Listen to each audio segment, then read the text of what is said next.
बिस्मिल्लाहिर्रहमानिर्रहीम। कुल आलम इस्लाम को ईद मुबारक हो। जब ईद आती है तो हमारे यहाँ कुछ जहाँ बहुत सारी इबादत भी होती हैं, सरगर्मियाँ होती हैं, त्यौहार मनाया जाता है, लोग गले मिलते हैं, खुशी का इजहार करते हैं और करना भी चाहिए। इस मौका पर कुछ लोग एक बड़ा अहम सवाल पूछते हैं जो कि बहुत सारे लोगों के जहनों में ये मौजूद भी होता है कि जब कोई बंदा फौत होता है, विसाल कर जाता है, तो उसकी वफ़ात के बाद जो पहली ईद आती है तो उसके घर वालों को वो ईद कैसे मनानी चाहिए, इस्लाम इस हवाले से क्या कहता है और हम लोग क्या करते हैं। तो इसमें मुख्तसर ये बात है कि जब कोई बंदा फौत होता है तो नबी अलैहिस्सलाम ने उसकी जुदाई का जो सोग रखा है, जो गम रखा है, वो सिर्फ 3 दिन है। 3 दिन तक शरई तौर पर सोग है, गम है, उसके बाद उसकी याद तो है और जब भी याद आता है उदासी भी है, मगर शरई तौर पर कोई गम नहीं मनाया जाएगा। और उसकी वफ़ात के बाद जब कोई ईद आए तो उस ईद को अच्छे तरीके से सेलिब्रेट किया जाएगा, नए कपड़ों से किसी को मना नहीं किया जाएगा और ना ही खुशी के इजहार के लिए किसी को मना किया जाएगा। ईद पढ़ी जाएगी, मुबारकबाद दी जाएगी।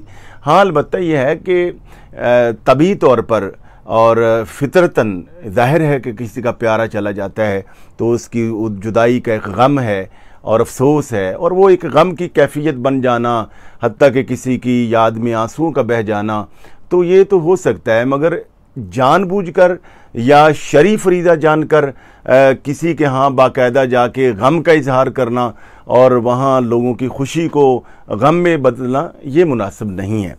ये ईद है, इसको ईद के तौर पर मनाना चाहिए। हाँ, ये है कि अपने जो बिछड़ने वाले प्यारे हैं उनके लिए साल सवाब करें, फातिहा शरीफ करें, ख़त्म दिलवाएं, उनके लिए सदका व खैरात करें, उनकी कबूर पे जाएं, फूल डालें, ये सब चीज़ें हैं।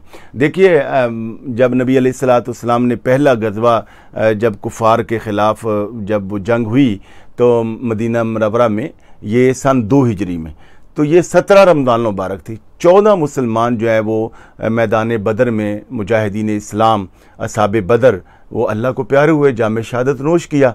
और उसके 13 दिन के बाद ईद थी जो कि मुसलमानों ने पूरे तुम तराक के साथ और पूरी खुशी के साथ जो वो ईद मनाई थी, जो कि ये एक फरीज़ा है, ये एक मजहबी हमारा त्यौहार है, खुशी का दिन है। लिहाजा ऐसी कोई बात नहीं है। इस वीडियो को और इस पैगाम को ज़्यादा से ज़्यादा फैलाएँ कि शरई तौर पर नए कपड़े पहनना, अच्छे कपड़े पहनना, खुशबू लगाना, ईद पढ़ना, मुबारकबाद देना, गले मिलना, यानी खुशी का इजहार करना, इससे शरअन कोई ममानात नहीं है। अलबत्ता यह है कि जो लोग चले जाएं दुनिया से उनके लिए फातिहा करें, दुरूद करें, ख़त्म पढ़ें। अल्लाह जल्ल शानुहु हमें दीन की इन बातों को समझने की तौफीक।